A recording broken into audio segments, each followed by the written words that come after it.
Hello everyone, my name is Reverend Kevin Smalls. I'm the senior pastor of Hope United Methodist Church in Southfield, Michigan. I am so excited to be able to join with you in this amazing and awesome and incredible series. Now, before I begin, I do want to address a question that I received about what is the nerdiest thing I've ever done. And clearly, nothing about me says nerd. Actually, everything about me says nerd, okay? And probably because I am the biggest of nerds of all time. So, the nerdiest thing I ever did, you will love this.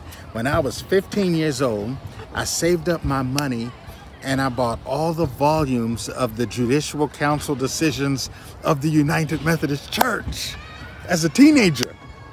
And I read them all. Is that not the coolest, nerdiest thing anybody could ever do?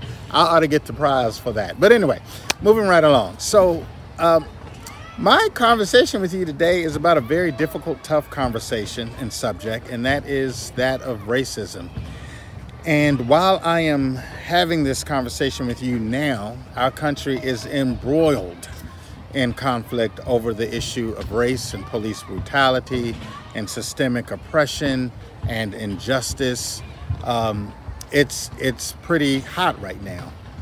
And personally, I've been in a conversation with an individual who happens to be a United Methodist white person, and we've been talking about race, and it has been extraordinarily difficult to have this conversation with him because he wants to blame all the problems of African Americans on African Americans. And I'm trying to convey to him that there are long histories of racism and injustice that complicates and that impacts the lives of African American people. The only people on the continent who has been enslaved beginning in 1419 up until 1863. The only people that have been dehumanized in such a horrible, cruel, evil way. So what is clear is racism is the culmination of prejudice and bias, and it also bleeds into policies and systems and behavior that isolates, disenfranchises, and keeps people left out.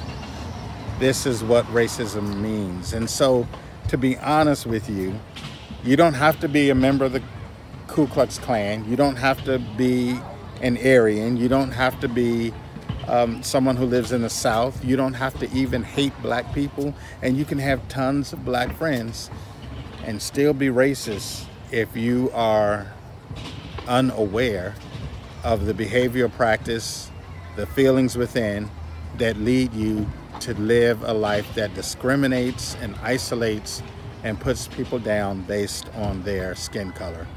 Now, the conversation I'm having with this gentleman, I'm doing so because racism is dismantled one conversation at a time. Racism is dismantled with one policy change at a time. Racism is dismantled with one protest at a time.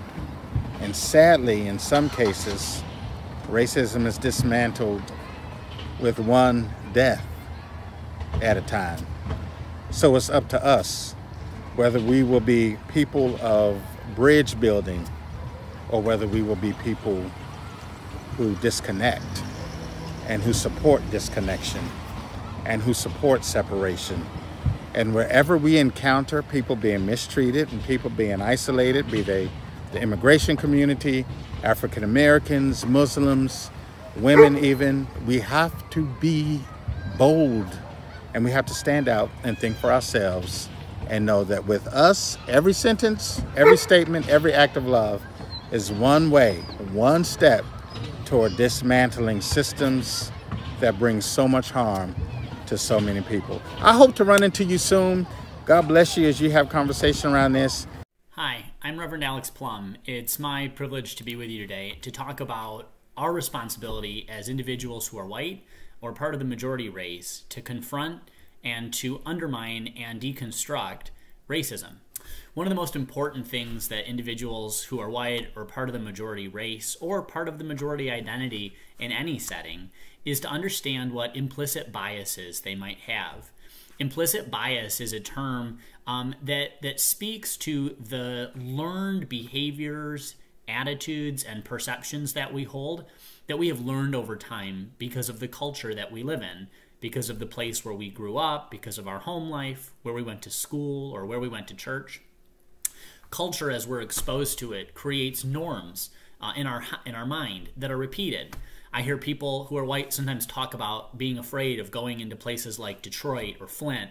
I hear them use words like the ghetto. These are terms and phrases and perceptions of cities which are not necessarily based in fact. In fact, certainly not based in the reality that I live as a Detroit resident. And so as white individuals, we have to understand the biases that we have, the way that culture has taught us things and made us perhaps unaware of the opportunities that we've had. And we have to understand what our privileges, what those opportunities are. How have we been able to take advantage of our parents' wealth or a stable family environment? How have we taken these things for granted and not recognized how fortunate, how lucky, how blessed, whatever adjective you want to use, we are? The most important thing to remember, though, is that especially if these things were available to us when we were young, it was through no fault or through no reward of our own. As children, we couldn't work hard enough for our parents to provide us a stable, safe living environment. That was just a gift, a happenstance, something that happened to us. So as white people, it's really our responsibility to understand what cultural pieces we have in our minds that have not been necessarily born in fact, things that we just kind of keep on loop. And we have to understand what the privileges are that we've grown into. Together, by understanding these two things, we can work at undoing them. The good thing about implicit bias is that in many respects, it's not something we've done wrong. It's something that we've just internalized over time, over long, long periods of time. But by becoming aware of these biases, by exposing ourselves to new viewpoints, look at your social media. What voices do you hear the most? Who's on your Snapchat? When you're scrolling through Instagram or on Twitter, who are you seeing? Who are you following? Are they people that look like you, that sound like you, that speak like you, that have the same viewpoints as you? What can you do to hear from a different viewpoint, to take a different perspective, to let someone's voice that maybe isn't part of your cultural background? How can you lend your ear to them to hear what they might be trying to say in this moment? How could that help you break out of one of those implicit biases you might have? And how could their story help you see areas where their experience doesn't match yours? Because maybe they weren't given the same opportunities. They didn't get the same luck of the draw with great parents, with lots of money, or great jobs, or a safe environment, or a great neighborhood with really great schools. We have to really understand these things. And one of the most important things that we can do after we've done the self-work of understanding our biases, understanding our privilege, is to turn to our neighbor, is to hear their voice, is to hear their word, to believe what they say, to trust their experience, to trust that what they're saying is born in their truth, in the truth that has come to them through their life, and to have the humility and the patience to understand that maybe our own experiences are not the final answer, that we're all growing, we're all moving on to perfection. In the words of John Wesley, one of Methodism's architects, we're all doing this together. I would encourage you to commit to this experience, to commit to the self-evaluation, to commit to hearing from other voices, and to join me in taking those first couple steps on the process of becoming anti-racist, to becoming a person who's more woke, who's more intentional, and who's more aware of the opportunities, the privileges, and the biases that we all have, so that we can help build a world that is more just, a world that is full of more of God's kindness, a world where all together as children of God, we can walk humbly in God's love. And I'm about to run from this dog, which has a very serious, deep bark. To hear more about these topics, please check out The Fake Pan and So You Want to Talk About on Instagram.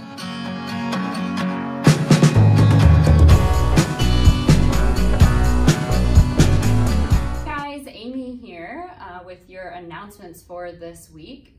So the pumpkin patch arrived yesterday, and we are still looking for pumpkin patch volunteers. You can sign up using the Sign Up Genius, and those dates are October 11th through the 31st.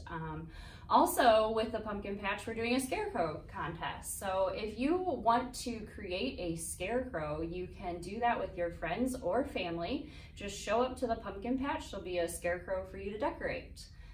Lastly, we are still doing our canned food drive, so you can bring in your cans starting now all the way until Thanksgiving.